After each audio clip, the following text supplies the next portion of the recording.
वो मुझे अंधेरे में भी नजर आ जाती है, मगर वो खूबसूरत रशी नहीं होती। उसके दांत दरिंदों की तरह और नाखून खंजरों की नोकों की तरह आगे से मुड़े हुए होते हैं।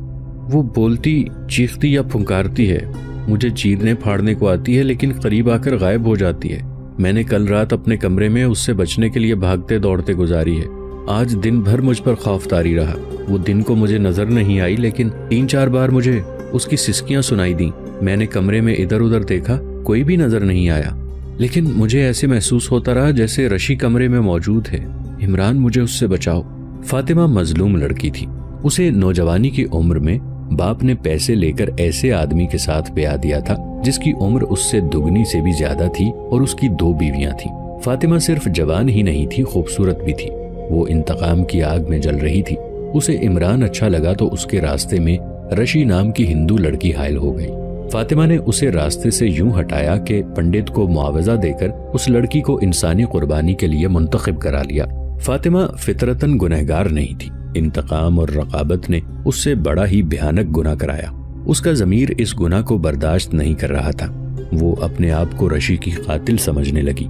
ये ज़मीर का इंतकाम था। बेबस और मजबूर लड़की अब इस कदर खौफजदा हो गई थी कि वो इमरान के कदमों में आ गिरी। मैंने कल रात तुम्हें कहा था, गुनाह का कफारा अदा करो वरना जलती और कुड़ती रहोगी, इमरान ने उसे कहा।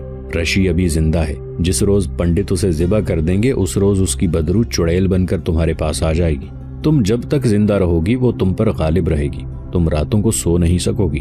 तुम खुदकुशी कर लोगी या पागल होकर गलियों और बाजारों में चुड़ैलों की तरह चीखती चिल्लाती फिरोगी और लोग तुमसे दूर भागेंगे।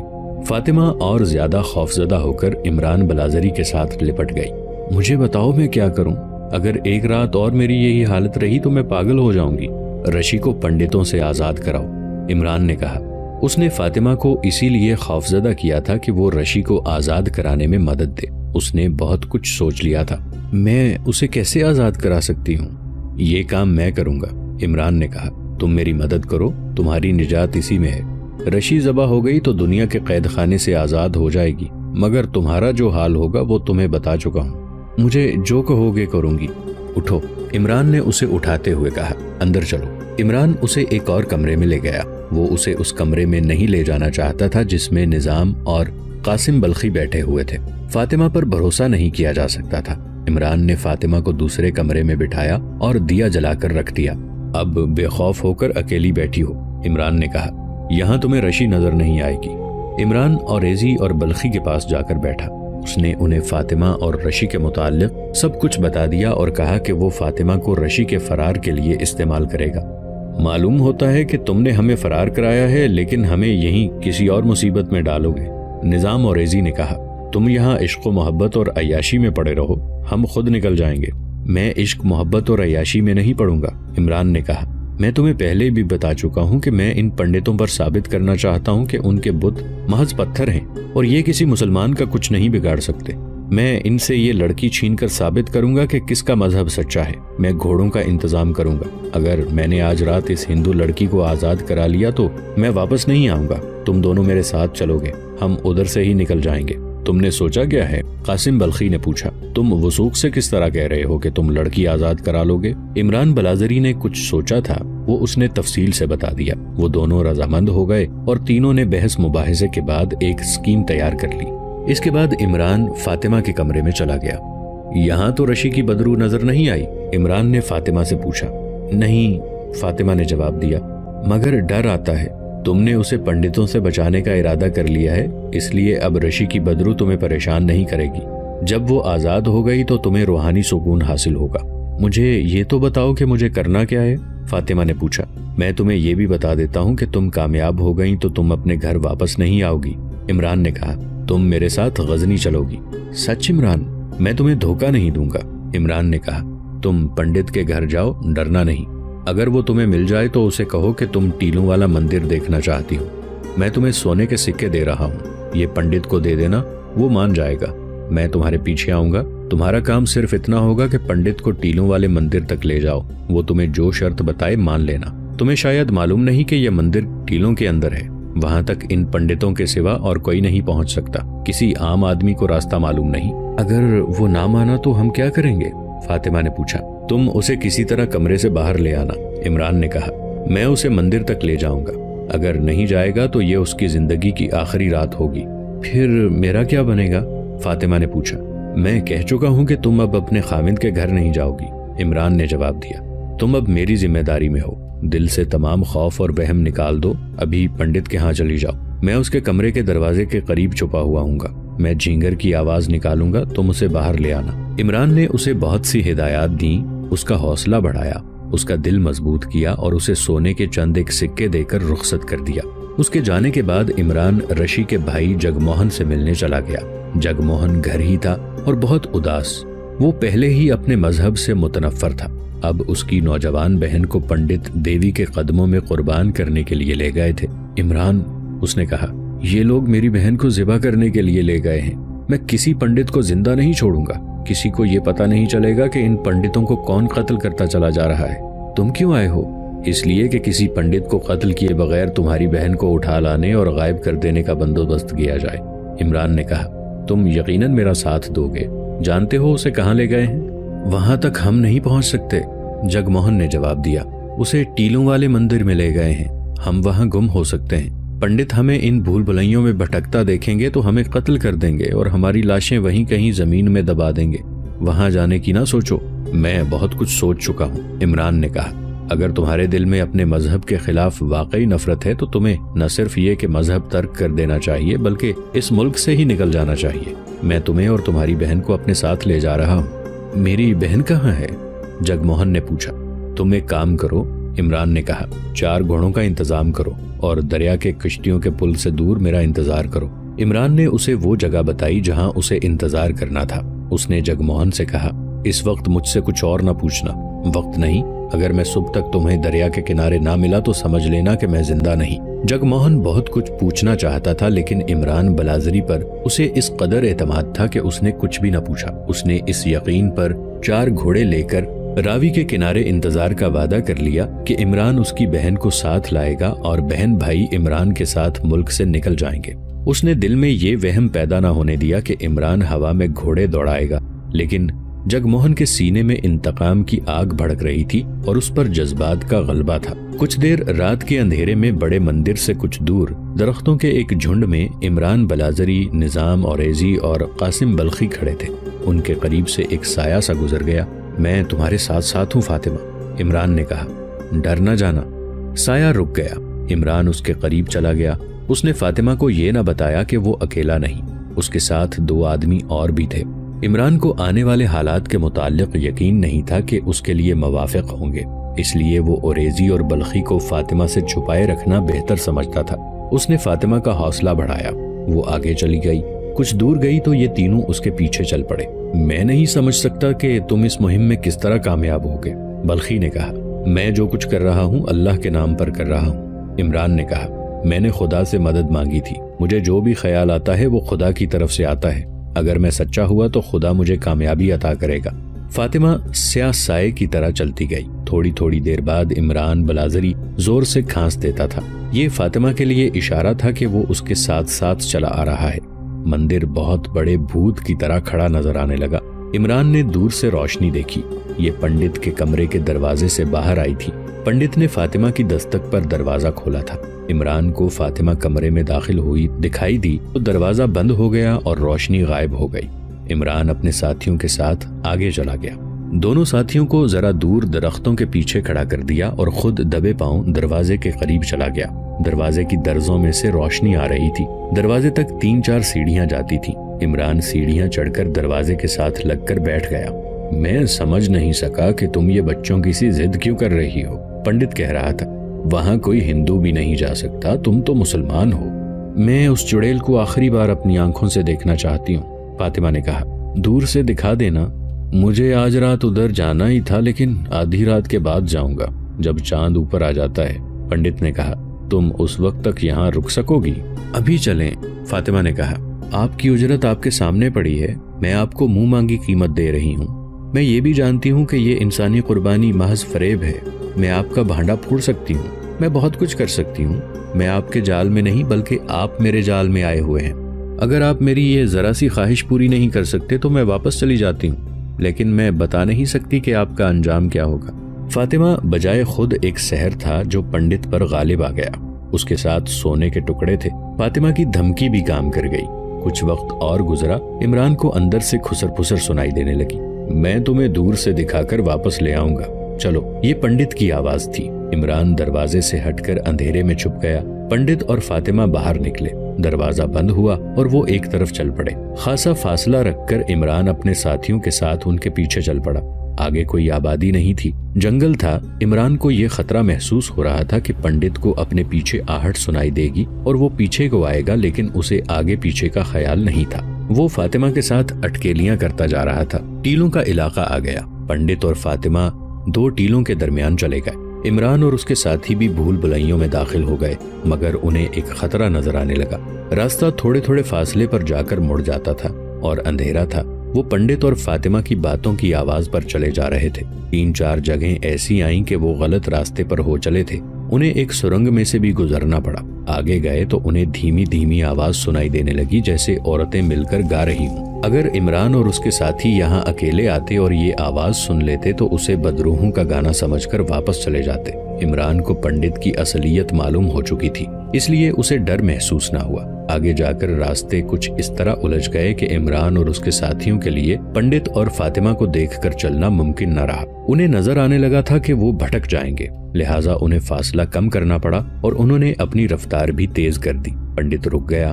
कौन हो? पंडित ने पीछे को आते हुए कहा। इमरान और उसके साथी एक तरफ हट गए। भागना मुनासिब नहीं था। वो रास्ते से इधर उधर होकर टीलों के दामन में बैठ गए। पंडित उनके दरमियान आ गया। वो इधर उधर देख रहा था। उसे अंधेरे में कुछ नजर नहीं आ रहा था। इमरान ने खंजर निकाला और उठकर खंजर की नोक पंडित के दिल पर रख दी। यहीं रुके रहो, इमरान ने कहा। कत्ल होना पसंद करोगे या हमें रशी तक ले चलोगे? इस मुसलमान लड़की से जो उजरत तुमने वसूल की है वो मैं जानता हूँ। आज सोने के जो सिक्के तुमने इससे लिए वो अपने पास रहने दो। अगर जिंदा रहना चाहते हो तो हमें रशी तक ले चलो। फातिमा, पंडित ने कांपती हुई आवाज में फातिमा से कहा, जो उनके करीब आ गई थी। तुमने मुझे धोखा दिया है। तुमने मेरा जो भी काम किया है उसकी तुमने पूरी कीमत वसूल की है। फातिमा ने कहा, मैंने तुम्हें सोने की शक्ल में भी कीमत दी है, जिस्म की शक्ल में भी। मैं अपने गुनाहों का कफारा अदा करने आई हूँ। तुम अपने गुनाहों का कफारा अदा करो। 2 और खंजरों की नोकें पंडित के जिस्म के साथ लग गईं। उस पर सख्ता तारी हो गया। दूर से औरतों के गाने की आवाज आ रही थी। टीलों के झुरमट में ये आवाज मुतरन्नम गूंज की तरह सुनाई दे रही थी।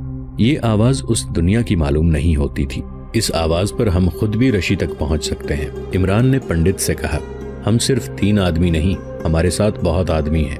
हम न तुम्हें जिंदा छोड़ेंगे न तुम्हारे किसी और पंडित को। हम इन गाने वालियों को भी उठा ले जाएंगे। खून खराबे से बचो और चलकर वो हिंदू लड़की हमारे हवाले कर दो जिसे कुर्बानी के लिए लाए हो। अपने पत्थर के खुदाओं और मूर्तियों को पुकारो। तुम्हारी देवियां और देवता तुम्हारी मदद को नहीं आएंगे। चलो। पंडित खामोशी से आगे आगे चल पड़ा। उस पर तो जैसे सख्ता तारी हो गया था, मगर ये नहीं कहा जा सकता था कि उसने हथियार डाल दिए हैं। इमरान और उसके साथियों को कुछ इल्म नहीं था कि आगे क्या है। उन्हें सिर्फ औरतों का गीत सुनाई दे रहा था। रास्ता मुड़ता, कई रास्तों में उलझता और टीलों के गिर्द घूमता जा रहा था। इमरान चौकन्ना तो था ही, वो और ज्यादा होशियार हो गया। ये भी मुमकिन था कि पंडित उन्हें किसी गलत रास्ते पर डालकर गायब हो जाए और उन्हें पंडित के आदमी घेर कर खत्म कर दें। रास्ता एक मैदान में दाखिल हो गया। ये कोई वसी मैदान नहीं था, 40-50 गज चौड़ा और इतना ही लंबा था। ये मैदान गोलाई में था। इसके गिर्द मंदिर और कमरे थे जो पुख्ता टीलों को तलाश कर बनाए गए थे। चबूतरे बने हुए थे जिनमें बाज पर साधु किस्म के आदमी बैठे हुए थे। हर एक के पास एक लड़की बैठी थी और वो हंस खेल रहे थे। मैदान में 10-12 जवान लड़कियां दायरे में रक्स की अदाओं से घूमती और गा रही थीं।